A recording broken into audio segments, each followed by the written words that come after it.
Selamat malam. Assalamualaikum warahmatullahi wabarakatuh. Shalom, Om Swastiastu, Namo Buddhaya, salam kebajikan, rahayu untuk kita semua. Perkenalkan, saya Praja Utama, Ketut Andika Widananta, NPP 330617 dari kelas D1. Pada hari ini saya akan menjelaskan kembali terkait ujian tengah semester dan ujian akhir semester mata kuliah praktikum penyusunan LKPJ. Di sini saya mulai dari ujian tengah semester. Terdapat beberapa soal yang akan saya jelaskan. Yang pertama, coba jelaskan kembali apa yang menjadi pemahaman dasar yang dihubungkan dengan praktikum evaluasi kinerja pemerintah daerah. Yang pertama, jelaskan tentang kepala daerah dan wakil kepala daerah. Kepala daerah merupakan pemimpin pemerintah daerah yang bertugas untuk memimpin pelaksanaan urusan pemerintahan yang menjadi kewenangan daerah berdasarkan peraturan perundang-undangan dan kebijakan yang telah diatur dan ditetapkan bersama DPRD. Tugas kepala daerah itu meliputi memelihara ketentraman dan ketertiban masyarakat, menyusun dan mengajukan rancangan perda terkait rencana pembangunan jangka panjang, menengah, dan tahunan, menyusun APBD, mewakili daerah dalam pengadilan, dan menjalankan tugas-tugas lain sesuai peraturan perundang-undangan. Adapun untuk wakil kepala daerah memiliki tugas sebagai tangan kanan atau membantu kepala daerah dalam memimpin pelaksanaan urusan pemerintah daerah, membantu koordinasi, memantau dan mengevaluasi penyelenggaraan pemerintahan daerah, memberikan saran dan pertimbangan kepada kepala daerah, serta melaksanakan tugas kepala daerah apabila yang bersangkutan berhalangan hadir. Selain itu, wakil kepala daerah juga dapat bertugas yang lain-lain sesuai dengan yang ditetapkan oleh kepala daerah. Untuk secara hierarki susunan atau tata kelola pemerintahan dari provinsi dipimpin oleh kepala daerah yang disebut gubernur dan wakil gubernur. Untuk kabupaten disebut bupati dan wakil bupati. Sedangkan untuk kota disebut wali kota dan wakil wali kota. Keduanya melaksanakan fungsi pemerintahan yang bersinergi untuk menjamin kelancaran pelaksanaan pemerintahan daerah yang demokratis, akuntabel, dan responsif terhadap kebutuhan masyarakat daerahnya. Adapun terdapat undang-undang yang mengatur tentang kepala daerah dan wakilnya, yakni Undang-Undang Nomor 23 Tahun 2014 tentang pemerintahan daerah yang telah mengalami perubahan menjadi undang-undang terbaru yakni Nomor 9 Tahun 2015. Dalam peraturan tersebut telah diatur bahwa kepala daerah mencakup gubernur untuk provinsi, bupati untuk kabupaten, wali kota untuk kota, sedangkan wakilnya adalah wakil gubernur, wakil bupati, dan wakil wali kota. Baik, selanjutnya jelaskan tentang DPRD. DPRD merupakan singkatan dari Dewan Perwakilan Rakyat Daerah. Adalah lembaga legislatif yang berkedudukan sebagai unsur penyelenggara pemerintahan daerah dengan fungsi yang utama adalah fungsi legislasi, anggaran, serta pengawasan. DPRD mengambil peran sebagai wakil rakyat untuk memastikan pemerintahan daerah berjalan sesuai dengan aspirasi rakyat dan peraturan perundang-undangan. Dalam fungsi legislasi, DPRD bersama kepala daerah membentuk perda yang menjadi peraturan penting dalam penyelenggaraan pemerintahan daerah. Adapun fungsi anggaran diwujudkan dalam membahas dan menyetujui RAPBD yang diajukan oleh kepala daerah, sehingga DPRD berperan penting dalam pengelolaan keuangan daerah. Serta yang terakhir, fungsi pengawasan dilakukan oleh DPRD terhadap pelaksanaan Perda dan penggunaan anggaran daerah sehingga berjalan lebih efektif dan akuntabel. Selain yang sudah saya jelaskan, tugas DPRD meliputi pengusulan pengangkatan dan pemberhentian kepala daerah, memilih wakil kepala daerah jika terdapat kosongan jabatan, serta memberikan usul, saran, dan pendapat terkait kerjasama internasional dan kerjasama antar daerah. Selanjutnya, jelaskan tentang OPD, SKPD, dan PD. OPD merupakan singkatan dari Organisasi Perangkat Daerah. Merupakan perangkat daerah yang membantu kepala daerah dalam melaksanakan urusan pemerintahan dan pembangunan daerah. OPD ini terdiri dari beberapa jenis, yakni dinas, badan, dan kantor. Kemudian, SKPD merupakan singkatan dari Satuan Kerja Perangkat Daerah. Merupakan istilah yang sebelumnya digunakan untuk menyebut unit kerja di bawah OPD yang menjalankan fungsi teknis dan administratif. Setelah perubahan peraturan, istilah ini tergantikan oleh OPD, tetapi di beberapa dokumen lama masih digunakan. Sedangkan PD merupakan singkatan dari perangkat daerah. Merupakan istilah yang sangat umum digunakan yang mencakup seluruh unsur pelaksana pemerintahan daerah, termasuk Setda, Sekretariat DPRD, Inspektorat, Dinas, Badan, hingga Kecamatan. Selanjutnya, jelaskan tentang camat dan kecamatan. Camat merupakan pejabat pemerintah yang memimpin suatu wilayah administratif yang disebut kecamatan. Adapun kecamatan merupakan wilayah yang berada di bawah kabupaten atau kota yang menjadi unit pelaksana teknis kewilayahan pemerintahan.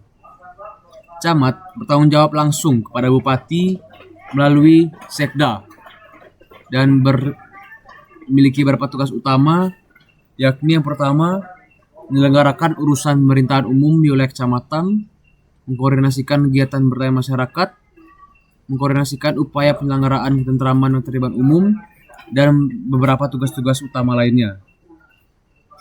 Camat juga menyelenggarakan fungsi penyelenggaraan, pemerintahan dan pelayanan umum, kesejahteraan sosial, pemberdayaan masyarakat, terantibum, dan fungsi tata usaha. Camat memimpin, mengkoordinasikan, mengawasi, mengevaluasi, dan mengendalikan semua kegiatan di wilayah kecamatan.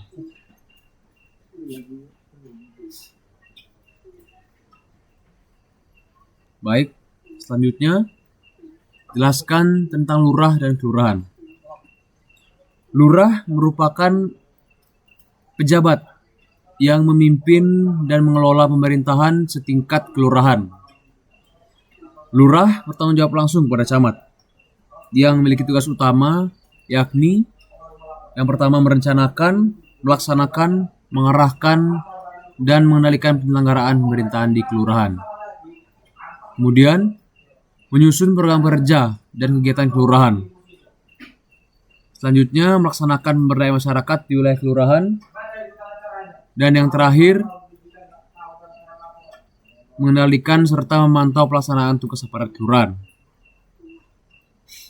Lurah merupakan pejabat yang membantu camat dalam melaksanakan sebagian tugas pemerintahan dan pembangunan di wilayah kelurahan. Dalam pelaksanaan tugasnya, lurah dibantu oleh beberapa perangkat kelurahan.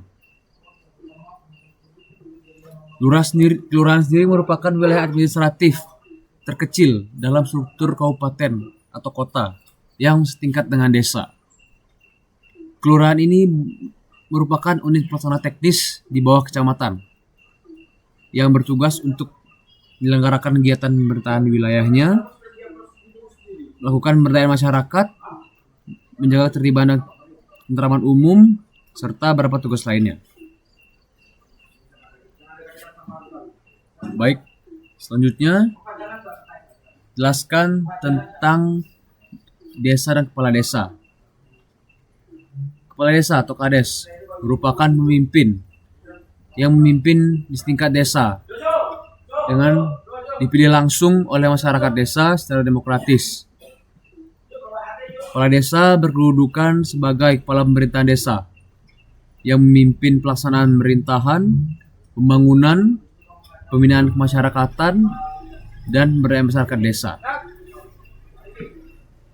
Adapun beberapa tugas penting dari kepala desa adalah melaksanakan pembangunan desa, menyelenggarakan pemerintah desa secara menyeluruh, memberdayakan masyarakat desa, dan beberapa tugas lainnya. Dan kades pun memiliki beberapa wewenang, antara lain mengangkat dan memberhentikan perangkat desa, membuat perdes bersama BPD, dan mengusulkan serta menerima pelimpahan sebagian kekayaan negara untuk kesejahteraan masyarakat desa. Desa sendiri merupakan wilayah terkecil di bawah kecamatan yang menjadi unit pemerintahan terkecil. Desa ini memiliki kewenangan khusus untuk mengatur dan mengurus kepentingan masyarakat setempat. Desa dipimpin oleh seorang kepala desa yang bertanggung jawab atas pelaksanaan pemerintahan, pembangunan, dan pembinaan masyarakat desa tersebut.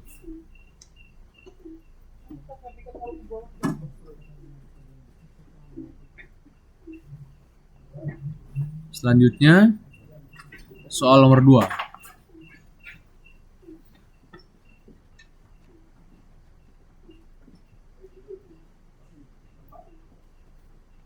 Adapun praktikum evaluasi kinerja pemerintahan daerah ini dapat dihubungkan dengan Undang-Undang Nomor 5 Tahun 2014 tentang aparatur sipil negara dalam konteks kinerja ASN sebagai pelaksana pemerintahan daerah. Undang-undang ini mengatur profil ASN sebagai profesi yang profesional, netral, dan berintegritas tinggi dalam menjalankan tugas pemerintahan dan pelayanan publik. Selanjutnya, evaluasi kinerja pemerintahan daerah diatur dalam kerangka otonomi daerah sesuai dengan Undang-Undang Nomor 23 Tahun 2014 tentang pemerintahan daerah yang bekerja sama dengan evaluasi kinerja ASN. Kemudian, hal ini juga sangat berhubungan dengan Undang-Undang Nomor 6 Tahun 2014 tentang desa. Karena undang-undang ini mengatur penyelenggaraan pemerintahan desa yang merupakan bagian integral dari pemerintahan daerah. Undang-undang ini menegaskan bahwa pemerintah desa bertanggung jawab dalam menjalankan pemerintahan desa, pembangunan desa, pembinaan kemasyarakatan, dan pemberdayaan masyarakat.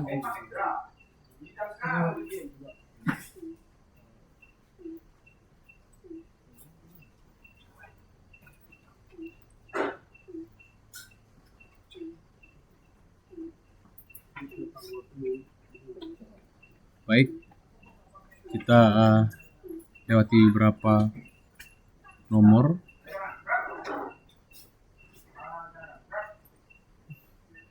Kita lanjutkan ke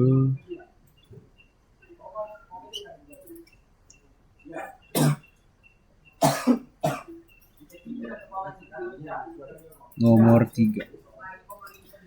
Coba jelaskan simpul-simpul ilmu pemerintahan yang menjadi muara awal dalam proses evaluasi kinerja pemerintahan daerah. Yang pertama, jelaskan tentang pemerintahan sebagai ilmu. Baik, pemerintahan sebagai ilmu dapat didefinisikan sebagai cabang ilmu pengetahuan yang mempelajari secara sistematis bagaimana suatu negara atau organisasi publik itu dijalankan. Termasuk di dalamnya ada struktur, fungsi, proses, dan hubungan antar unsur di dalamnya. Ilmu ini berusaha memahami dan menjelaskan prinsip-prinsip, teori, serta praktik yang digunakan untuk mengatur kehidupan bersama untuk pencapaian tujuan bersama. Selain itu, pemerintahan sebagai ilmu bersifat objektif dan rasional. Artinya, kajian yang dilakukan berdasarkan pada data, analisis, dan teori yang diuji, bukan sekedar pendapat atau pengalaman pribadi.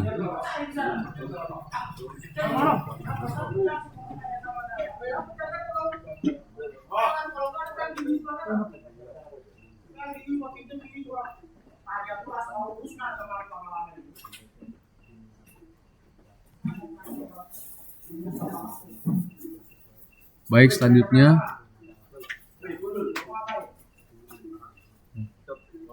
saya jelaskan tentang beberapa aliran ilmu, yakni Anglo-Saxon dan Eropa kontinental.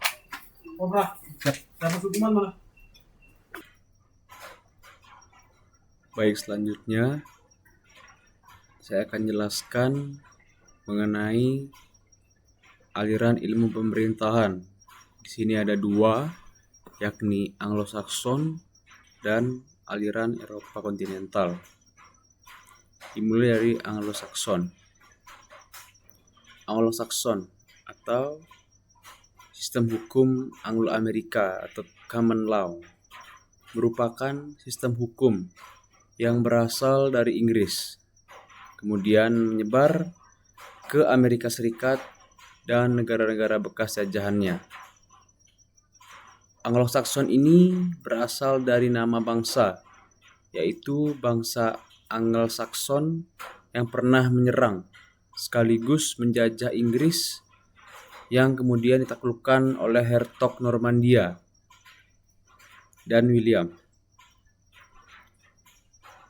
Nama Anglo-Saxon ini sejak abad 8 lazim dipakai untuk menyebut penduduk Britania Raya, yakni bangsa Germania yang berasal dari suku-suku Anglia, Sax, dan Jute.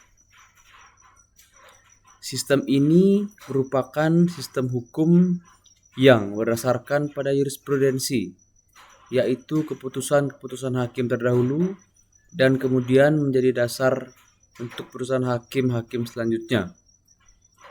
Sistem hukum ini cenderung mengutamakan hukum kebiasaan, hukum yang dinamis sejalan dengan dinamika masyarakat.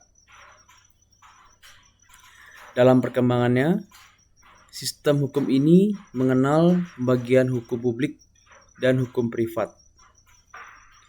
Hukum privat dalam sistem hukum ini lebih ditujukan pada kaidah-kaidah hukum tentang hak milik, hukum tentang orang, hukum perjanjian, dan tentang perbuatan melawan hukum.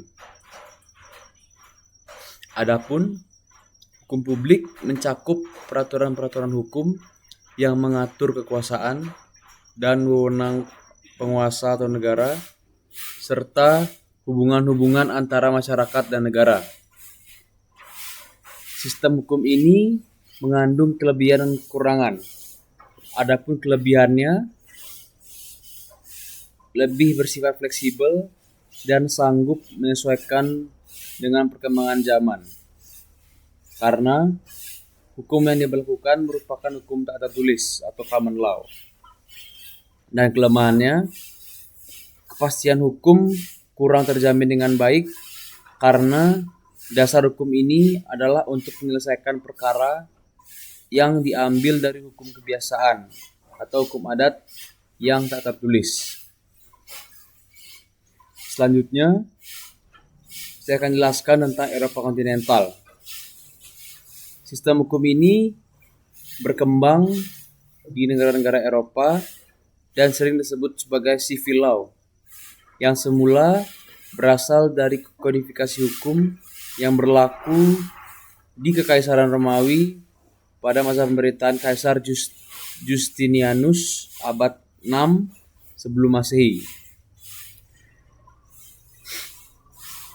Adapun hukum ini memiliki 3 karakteristik, yaitu adanya kodifikasi, hakim yang tak terikat presiden, sehingga undang-undang menjadi sumber hukum utama, dan sistem peradilan bersifat inkuisitorial. Karakter utama hukum ini adalah hukum peroleh kekuatan mengikat karena diwujudkan dalam peraturan-peraturan yang berbentuk undang-undang dan tersusun secara sistematik di dalam kodifikasi. Kepastian hukum hanya dapat diwujudkan jika tindakan hukum manusia dalam pergaulan hidup diatur dengan peraturan-peraturan hukum tertulis.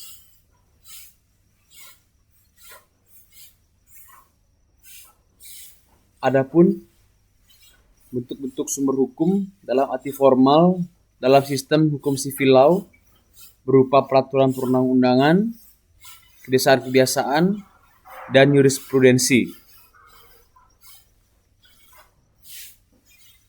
Dalam perkembangannya, sistem hukum ini mengenal pembagian hukum publik dan privat, sama seperti Anglo-Sakson. Yang membedakan di sini, hukum publik mencakup peraturan-peraturan hukum yang mengatur kekuasaan dan wewenang penguasa atau negara, serta hubungan-hubungan antara masyarakat dan negara. Sedangkan hukum privat mencakup peraturan-peraturan hukum yang mengatur tentang hubungan antara individu-individu dalam memenuhi kebutuhan hidup demi hidupnya. Di sini saya jabarkan juga perbedaan sistem hukum Anglo-Sakson dan Eropa kontinental. Yang pertama, sistem hukum Eropa kontinental mengenal sistem peradilan administrasi, sedangkan sistem Anglo-Sakson hanya mengenal satu peradilan untuk semua jenis perkara. Kemudian, sistem hukum Eropa kontinental menjadi modern karena pengkajian yang dilakukan oleh perguruan tinggi, sedangkan Anglo-Sakson dikembangkan melalui praktek prosedur hukum. Selanjutnya, hukum menurut sistem Eropa kontinental adalah suatu solemn bulan Sein, sedangkan Anglo-Sakson adalah kenyataan yang berlaku dan ditaati oleh masyarakat. Baik, lanjutkan ke soal berikutnya. Jelaskan tentang pemerintahan daerah dan pemerintah daerah. Dalam Undang-Undang Dasar tahun 45 di pasal 18 ayat 5 menyebutkan bahwa pemerintah daerah merupakan daerah otonom yang dapat menjalankan urusan pemerintahan seluas-luasnya serta mendapat hak untuk mengatur kewenangan pemerintahan kecuali urusan pemerintahan yang oleh undang-undang ditentukan sebagai urusan pusat. Pengertian pemerintah dapat dilihat dari sifatnya, yakni pemerintah dalam arti luas, meliputi seluruh kekuasaan, yaitu legislatif, eksekutif, dan yudikatif. Sedangkan pemerintah dalam arti sempit, hanya meliputi cabang kekuasaan eksekutif saja. Dalam menyelenggarakan pemerintahan, pemerintah menggunakan asas desentralisasi, tugas pembantuan, dan dekonsentrasi sesuai dengan peraturan perundang-undangan. Undang-Undang Nomor 20 Tahun 2014 di pasal 20 ayat 2.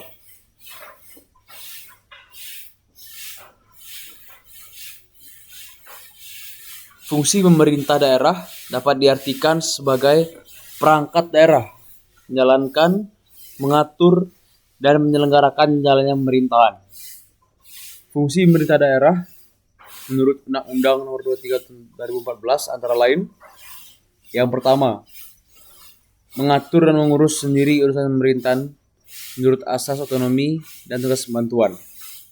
Yang kedua, menjalankan otonomi seluas-luasnya kecuali urusan pemerintahan yang menjadi urusan pemerintahan dengan tujuan meningkatkan kesejahteraan masyarakat, pelayanan umum, dan daya saing daerah. Dan yang ketiga, pemerintah daerah dalam menyelenggarakan urusan pemerintahan memiliki hubungan pemerintahan pusat dengan pemerintahan daerah. Sementara itu, hak daerah menurut Undang-Undang Nomor 12 Tahun 2008 adalah yang pertama, mengatur dan mengurusi sendiri usaha pemerintahannya, memilih pemimpin daerah, mengelola aparatur daerah, mengelola kekayaan daerah, serta memungut pajak daerah dan retribusi daerah. Adapun definisi pemerintahan daerah adalah pemerintahan daerah merupakan penyelenggaraan urusan pemerintahan oleh pemerintahan daerah dan DPRD menurut asas otonomi dan tugas pembantuan dengan prinsip otonomi yang seluas-luasnya dalam sistem dan prinsip NKRI sebagaimana dimaksud dalam Undang-Undang Dasar NKRI tahun 45. Baik, berikutnya jelaskan tentang desentralisasi, dekonsentrasi, dan tugas pembantuan. Singkat saja, asas desentralisasi adalah wewenang pemerintahan yang diserahkan kepada daerah otonom dalam kerangka NKRI. Pelaksanaan asas ini pada dasarnya menjadi wewenang dan tanggung jawab daerah sepenuhnya. Kemudian, dekonsentrasi merupakan asas, yakni tentang urusan pemerintah pusat yang diserahkan kepada pemerintah daerah melalui pejabat-pejabat dan tetap menjadi tanggung jawab pemerintah pusat mengenai perencanaan, pelaksanaan, maupun pembiayaan. Unsur pelaksananya adalah instansi-instansi vertikal yang secara operasional dikoordinasikan oleh kepala daerah dalam kedudukannya sebagai wakil pemerintahan pusat. Serta yang terakhir, asas tugas pembantuan merupakan asas yang menyangkut kekuasaan pemerintah pusat mengenai penentuan kebijakan, perencanaan, dan pembiayaan yang tetap di tangan pemerintah pusat. Namun pelaksanaannya adalah perangkat daerah. Baik, selanjutnya kita akan masuk ke ujian akhir semester LKPJ.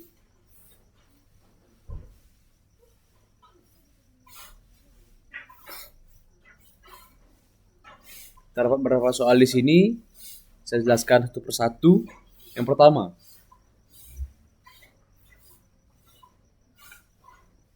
apa itu RPJPD? RPJPD merupakan singkatan dari Rencana Pembangunan Jangka Panjang Daerah. Dokumen ini berfungsi sebagai acuan strategis bagi pemerintah daerah dalam merencanakan dan melaksanakan pembangunan yang berkelanjutan, efektif, dan efisien yang berlaku selama 20 tahun dengan penetapan yang dilakukan secara sistematis dan terarah. Adapun RPJPD ini disusun dengan beberapa asas penting, antara lain manfaat, demokrasi, keterpaduan, keselarasan dan keseimbangan, transparansi dan keterbukaan, otonomi daerah, dan berkelanjutan dan perusahaan lingkungan.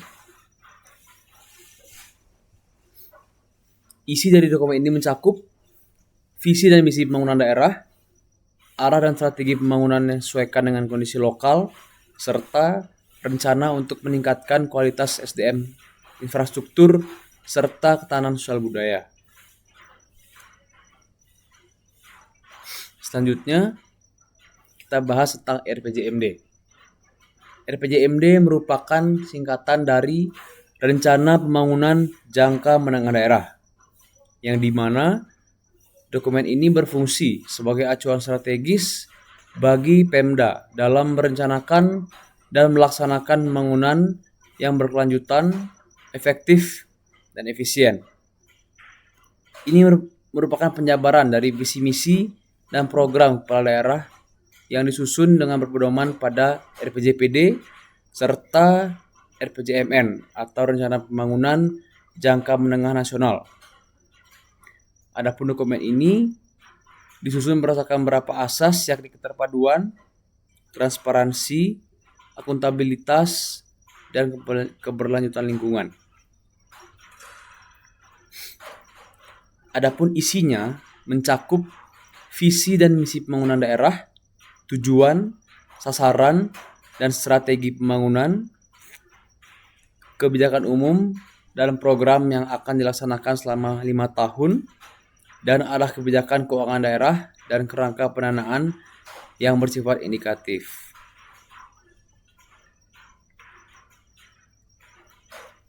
Adapun hubungan dengan dokumen lain adalah RPJMD harus mengacu pada RPJPD dan perhatikan RPJMN serta RPJM provinsi. Hal ini untuk memastikan adanya sinkronisasi antara dokumen perencanaan pusat dan daerah, serta menjamin bahwa kebijakan pembangunan daerah sudah selaras dengan arah kebijakan nasional. Kemudian kita lanjutkan ke Renstra SKPD. Renstra PD atau Renstra Perangkat Daerah merupakan dokumen perencanaan yang berisi tujuan, sasaran, strategi, kebijakan, program, serta kegiatan yang sesuai dengan tugas dan fungsi perangkat daerah. Renstra ini disusun berdasarkan rencana pembangunan berdasarkan RPJMD dan bersifat indikatif selama 5 tahun. Tujuannya adalah Renstra ini bertujuan untuk mewujudkan visi dan misi kepala daerah untuk pengarahan pelaksanaan, yakni menjadi acuan dalam penyusunan renja atau rencana kerja dan rencana kerja anggaran atau RKA perangkat daerah. Adapun hubungannya dengan dokumen yang lain, Renstra atau rencana strategis ini memiliki keterkaitan dengan dokumen lain seperti RPJMD, yang dimana hubungan ini digunakan untuk memastikan bahwa semua rencana pembangunan saling terintegrasi dan mendukung pencapaian tujuan pembangunan. Selanjutnya, apa itu RKPD dan SPM? RKPD adalah rencana kerja pemerintah daerah, yang dimana dokumen ini merupakan penjabaran dari RPJMD yang disusun untuk periode setahun. Ini berfungsi sebagai pedoman dalam penyusunan RKPD dan anggaran pendapatan belanja daerah atau APBD. RKPD ini menjembatani antara perencanaan strategis jangka menengah dan perencanaan serta penganggaran tahunan, sehingga menjadi instrumen penting dalam pelaksanaan pembangunan daerah.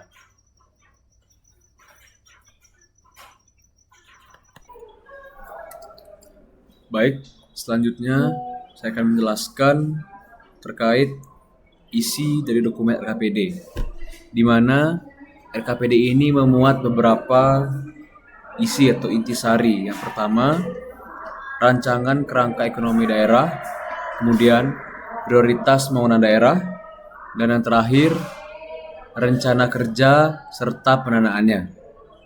Adapun RKPD ini memiliki hubungan erat dengan dokumen lain, di mana RKPD harus mengacu pada RPJMD dan RKP serta berkoordinasi dengan kebijakan pembangunan nasional untuk memastikan keselarasan antara program daerah dan program nasional. Kemudian, saya akan menjelaskan mengenai SPM. SPM atau Standar Pelayanan Minimal merupakan ketentuan mengenai jenis dan mutu pelayanan dasar yang merupakan urusan pemerintahan wajib yang berhak diperoleh setiap warga negara secara minimal. Pelayanan dasar ini berarti pelayanan publik yang bertujuan untuk memenuhi kebutuhan dasar warga negara. Jenis dan mutu menunjukkan bahwa SPM tidak hanya persoalan mengenai apakah layanan disediakan, tetapi juga kualitas minimal yang harus dicapai. SPM berlaku pada urusan pemerintahan wajib daerah, yang berarti pemerintah daerah berkewajiban menyelenggarakan layanan tersebut. Adapun beberapa dasar hukum mengenai SPM, yakni Peraturan Pemerintah Nomor 2 Tahun 2018 tentang SPM. Kemudian Permendagri Nomor 59 Tahun 2021 tentang penerapan SPM. Juga SPM ini berkaitan erat dengan Undang-Undang Nomor 23 Tahun 2014 tentang pemerintahan daerah. Adapun beberapa urusan pemerintahan wajib yang masuk dalam penerapan SPM ini antara lain pendidikan, kesehatan, PUPR, perumahan rakyat dan permukiman, Trantibum, serta perlindungan masyarakat. Baiklah, kita masuk ke soal berikutnya mengenai apa itu Renja SKPD. Renja SKPD atau Renja Perangkat Daerah merupakan suatu dokumen yang memuat kebijakan, program, dan kegiatan pembangunan yang akan dilaksanakan oleh pemerintah daerah selama setahun. Renja atau rencana kerja ini merupakan penjabaran dari RPJMD dan RKPD yang berfungsi sebagai acuan dalam penyusunan RAPBD sehingga semua kegiatan yang direncanakan memiliki dasar hukum dan anggaran yang jelas. Dokumen ini juga menjadi jembatan antara Renstra PD dengan langkah-langkah tahunan yang lebih konkret dan terukur. Adapun dokumen Renja ini memuat beberapa hal. Yang pertama, kebijakan, yakni arah kebijakan yang akan diambil oleh perangkat daerah. Kemudian program dan kegiatan yang berisikan rincian program dan kegiatan yang akan dilaksanakan, termasuk indikator kinerja dan lokasi pelaksanaan program. Kemudian pendanaan, yakni informasi mengenai sumber pendanaan untuk setiap program dan kegiatan. Adapun hubungan dengan dokumen lain, Renja PD ini harus selaras, sinkron dengan dokumen perencanaan lainnya seperti RPJMD dan RKPD. Hal ini memastikan bahwa semua rencana pembangunan daerah sudah terintegrasi dengan baik dan mendukung pencapaian tujuan pembangunan yang lebih luas. Baik, berikutnya kita masuk ke IKU, IKK, dan IKD. IKU merupakan singkatan dari Indikator Kinerja Utama, merupakan tolak ukur keberhasilan pencapaian sasaran strategis atau tujuan dari suatu organisasi. Kemudian IKK merupakan indikator kinerja kunci yang menjadi indikator yang lebih spesifik untuk mengukur keberhasilan penyelenggaraan urusan pemerintahan atau kegiatan tertentu di tingkat yang lebih operasional, seperti hasil penelitian atau capaian program. Kemudian IKD, yakni indikator kinerja daerah, merupakan akronim yang disusun oleh pemerintah daerah untuk mengukur kinerja daerah secara keseluruhan. Kita bedah satu persatu dari IKU. IKU bertujuan untuk mengukur pencapaian tujuan strategis dan hasil akhir yang ingin dicapai organisasi. Fokusnya berfokus dan berorientasi pada sasaran strategis yang tercantum dalam rencana jangka menengah RPJMD dan Renstra. Contohnya, ada peningkatan kesehatan masyarakat secara umum atau persentase cakupan kepemilikan dokumen kependudukan. Selanjutnya, IKK yang bertujuan untuk mengukur kinerja pada tingkat kegiatan atau proses yang lebih operasional, yang berfokus untuk menggambarkan keberhasilan penyelenggaraan suatu urusan pemerintahan secara spesifik atau hasil-hasil giat tertentu. Contohnya, hasil penelitian bidang kesehatan masyarakat atau persentase tersusunnya profil kependudukan. Baik, berikutnya kita masuk ke IKD. IKD bertujuan untuk mengukur kinerja pemerintah daerah secara keseluruhan dan berfokus untuk gabungan dari IKU dan IKK yang disusun dan menjadi acuan bagi unit kerja di bawahnya, seperti yang telah dijelaskan.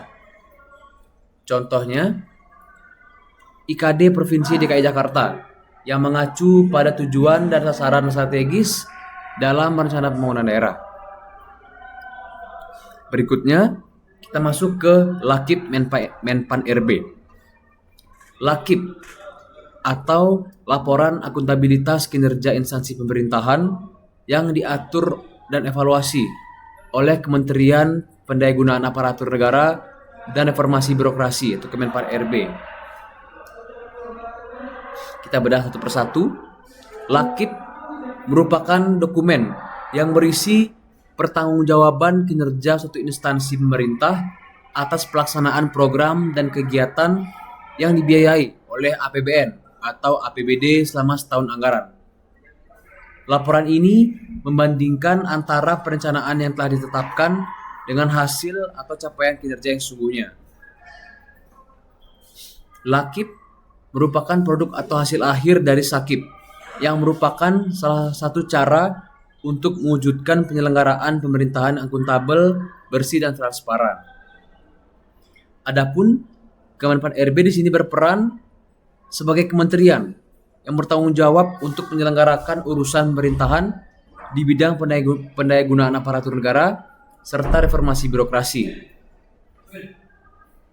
Dalam konteks Lakip, Kemenpan RB berperan sebagai yang pertama sebagai penyusun kebijakan, di mana kementerian ini menerbitkan peraturan dan pedoman terkait penyusunan dan evaluasi Lakip.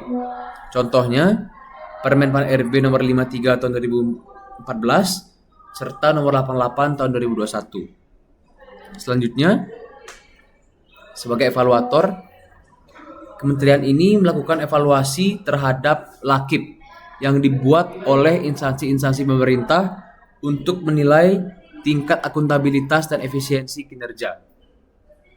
Adapun berperan juga sebagai pembina, di mana kementerian ini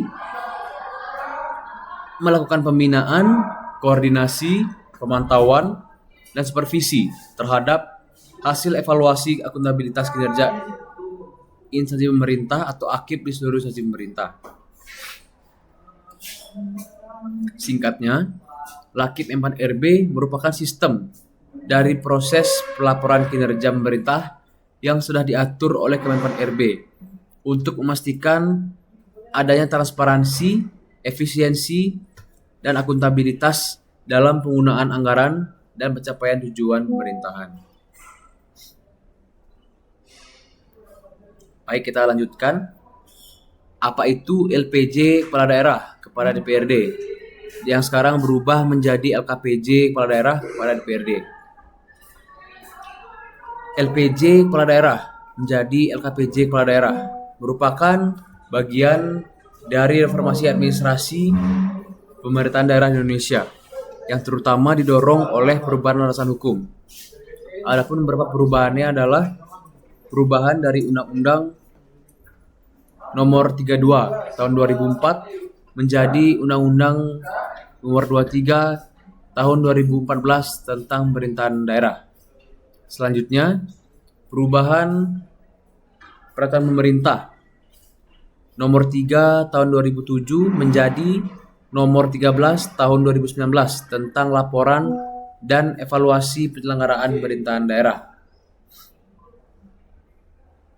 Adapun perbedaan esensinya adalah LPJ. LPJ merupakan laporan pertanggungjawaban, di mana istilah pertanggungjawaban ini menyeratkan adanya konsekuensi hukum yang lebih langsung. Di masa yang lampau, DPRD memiliki kewenangan untuk menerima atau menolak LPJ kepala daerah yang bisa berujung pada pemberhentian kepala daerah.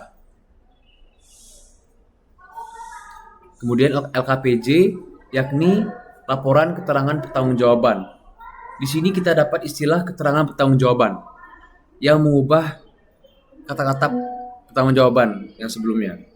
Di sini DPRD tak lagi memiliki kewenangan untuk menolak LKPJ secara langsung dan memberhentikan kepala daerah. LKPJ ini lebih berfungsi sebagai penyampaian informasi dan gambaran kinerja penyelenggaraan pemerintahan daerah selama setahun anggaran berdasarkan tolak ukur kinerja yang telah disepakati. Adapun fungsi LKPJ adalah untuk memberikan informasi yang transparan dan akuntabel mengenai pelaksanaan program dan kegiatan pemerintahan daerah. Kemudian menjadi bahan evaluasi dan masukan bagi DPRD untuk memberikan rekomendasi perbaikan dalam penyelenggaraan pemerintahan daerah di masa berikutnya, serta untuk membangun hubungan check and balance yang lebih seimbang antara kepala daerah dan legislatif.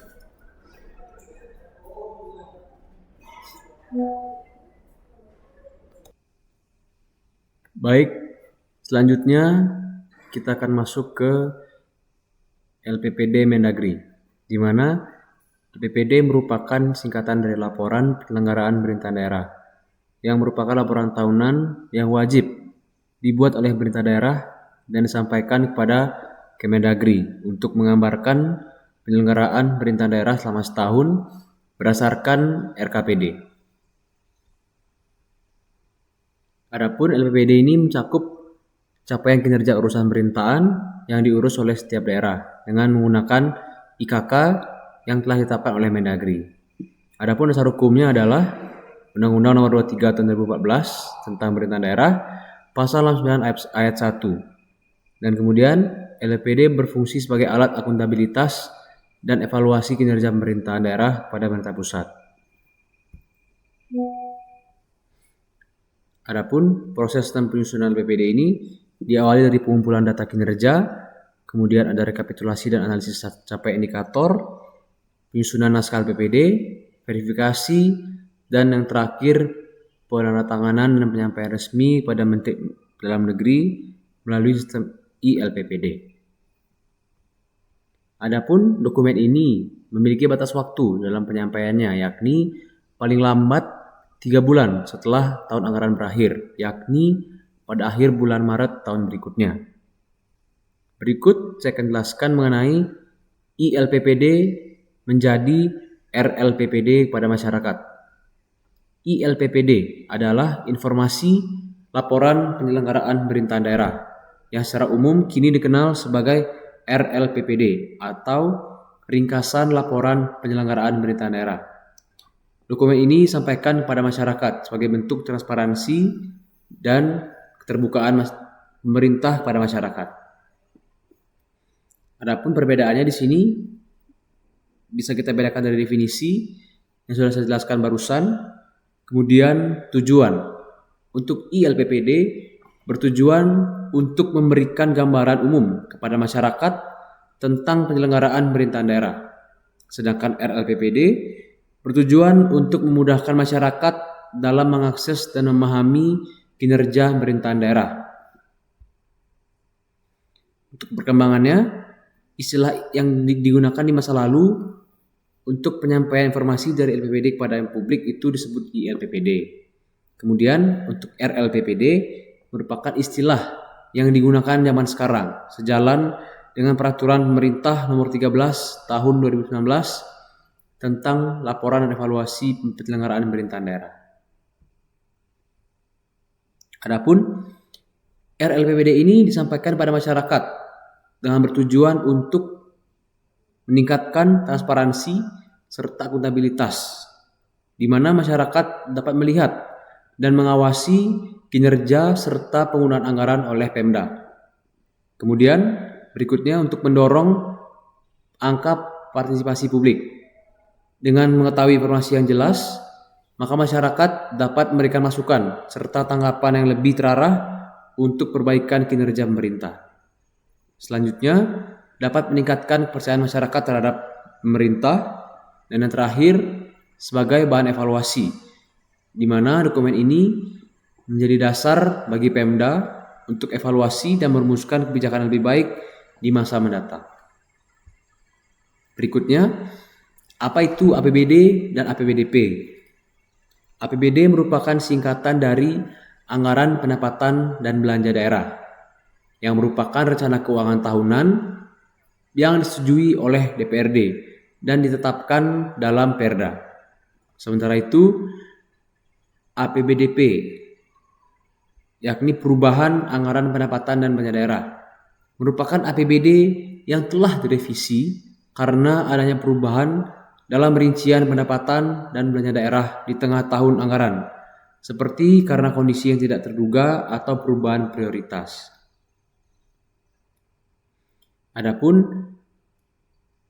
APBD ini bertujuan untuk menjadi pedoman untuk mengelola keuangan daerah, mencapai tujuan fiskal, meningkatkan pelayanan publik, mendukung pembangunan, serta mewujudkan kesejahteraan masyarakat.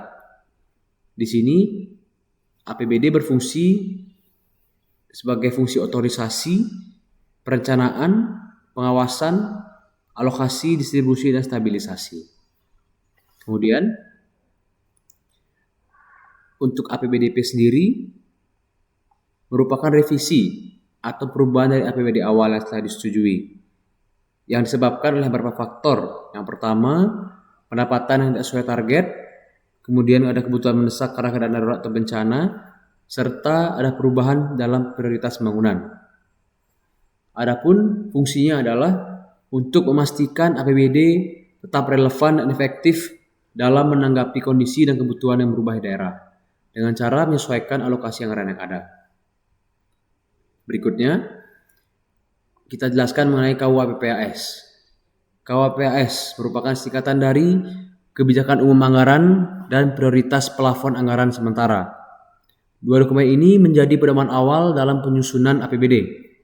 KUA menguraikan arah dan kebijakan umum anggaran untuk setahun, sedangkan PPAS merinci program prioritas dan batas maksimal anggaran yang akan dialokasikan untuk setiap perangkat daerah. Adapun fungsi dari dokumen ini adalah untuk menjadi peta jalan atau pedoman awal dalam penyusunan APBD yang bertujuan untuk mengarahkan alokasi sumber daya pemerintah daerah untuk mencapai tujuan pembangunan daerah seperti yang tercantum dalam yang tercantum dalam RKPD. Selanjutnya, apa itu BTL dan BL dalam APBD?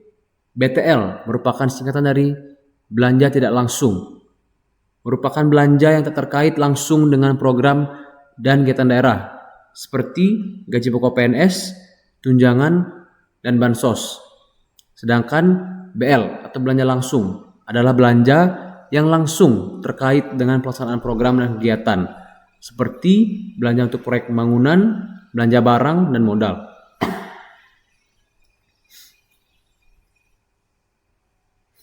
Dapat kita contohkan di sini belanja langsung. Yang pertama ada belanja pegawai, kemudian belanja barang jasa, dan belanja modal untuk pembangunan fisik. Sedangkan untuk belanja tidak langsung, contohnya itu untuk belanja gaji dan tunjangan PNS, guru, tenaga medis. Kemudian ada belanja hibah untuk bansos atau hibah kepada masyarakat, serta yang terakhir belanja untuk urusan wajib yang tak berhubungan langsung dengan kegiatan tertentu, seperti bantuan untuk pendidikan di luar program langsung. Selanjutnya di sini saya akan menjelaskan mengenai SAKIP, BPK, opini WTP, WDP, dan disclaimer. Semuanya ini merupakan hal yang berkaitan dengan sistem akuntabilitas kinerja dan pemeriksaan keuangan pemerintah di Indonesia. SAKIP adalah sistem akuntabilitas kinerja institusi pemerintah, BPK adalah badan pemeriksa keuangan, dan opini adalah kesimpulan hasil audit yang diberikan oleh BPK atas laporan keuangan. Dengan beberapa jenis adalah WTP atau wajar tanpa pengecualian, WDP wajar dengan pengecualian, dan disclaimer tidak memberikan pendapat. WTP merupakan penilaian tertinggi yang berarti laporan keuangan disajikan secara wajar dalam semua hal yang material tanpa pengecualian. Dan ini menunjukkan bahwa sistem pengendalian internal madai dan tak ada salah saji yang material. Adapun WDP merupakan penilaian yang diberikan jika laporan keuangan wajar dalam semua hal, kecuali untuk satu atau beberapa pos tertentu yang dijadikan pengecualian. Pengguna laporan ini perlu memperhatikan pengecualian yang diungkapkan. Sementara, disclaimer diberikan jika BPK tidak dapat memberikan opini karena lingkup audit tidak cukup untuk membentuk suatu kesimpulan. Hal ini dapat terjadi karena ketidakmampuan BPK untuk mengumpulkan bukti yang memadai, bukan karena banyaknya kesalahan, melainkan karena pihak yang diperiksa tidak bisa menyediakan bukti-bukti yang dibutuhkan. Baik, kita langsung saja lanjutkan ke sini. Jelaskan pemahaman Anda tentang alur evaluasi kinerja pemerintah daerah yang dilihat dari alur pertanggungjawaban.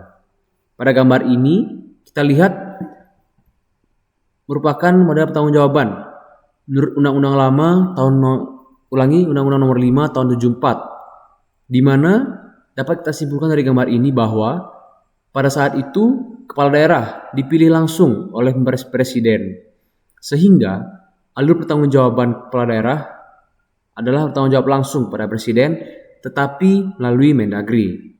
Selain itu, kepala daerah pun juga bertanggung jawab pada DPRD yang dalam hal ini selaku wakil rakyat dengan memberikan keterangan pertanggungjawaban. Kepala daerah tidak langsung bertanggung jawab pada rakyat karena pada saat itu kepala daerah tidak dipilih langsung oleh rakyat melainkan oleh presiden. Kemudian di gambar selanjutnya, ini merupakan model pertanggungjawaban sesuai Undang-Undang Nomor 22 Tahun 99. Dapat kita simpulkan bahwa model ini hampir sama dengan yang sebelumnya. Yang jadi pembeda adalah pertanggungjawaban dari kepala daerah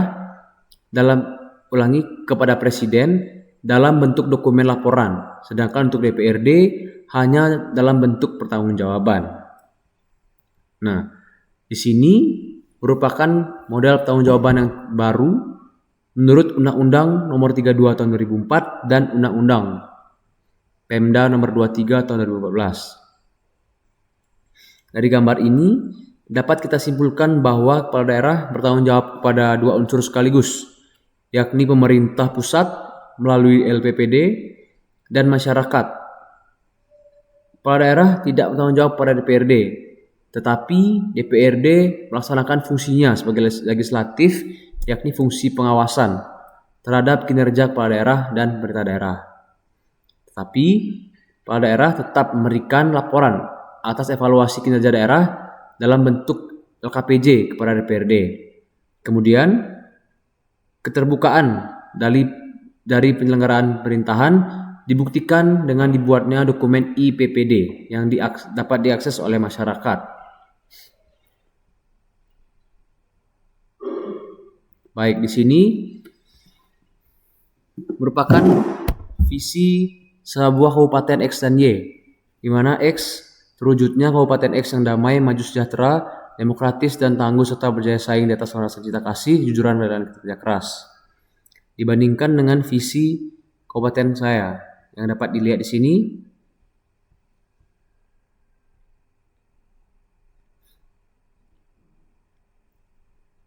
baik, berikutnya kita masuk ke soal tentang keuangan daerah. Dapat dilihat pada tabel di sini merupakan target dan realisasi pendapatan daerah Kabupaten Kepulauan X di tahun X. Di mana di sini kita memiliki rumus perhitungan untuk dari persentase realisasi per anggaran kali 100%. Sedangkan untuk mencari kontribusi realisasi per total realisasi dikali 100%. Contohnya di sini nomor 1 ada setda. Dengan menggunakan rumus ini maka dapat kita lihat realisasi 121 miliar per anggaran 177 miliar dikali 100% dapat angka 68,44% untuk persentase realisasi.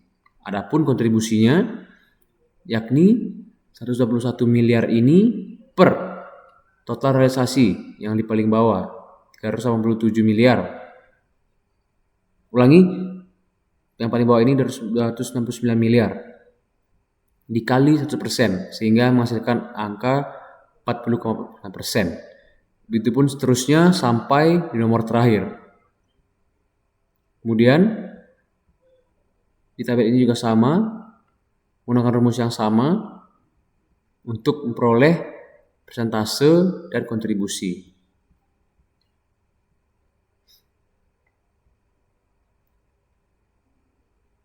Kemudian kita lanjutkan di sini.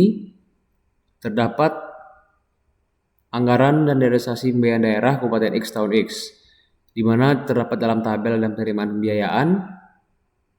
Terdapat juga silpa, di mana silpa dirumuskan dengan neto pembiayaan ditambah surplus atau defisit.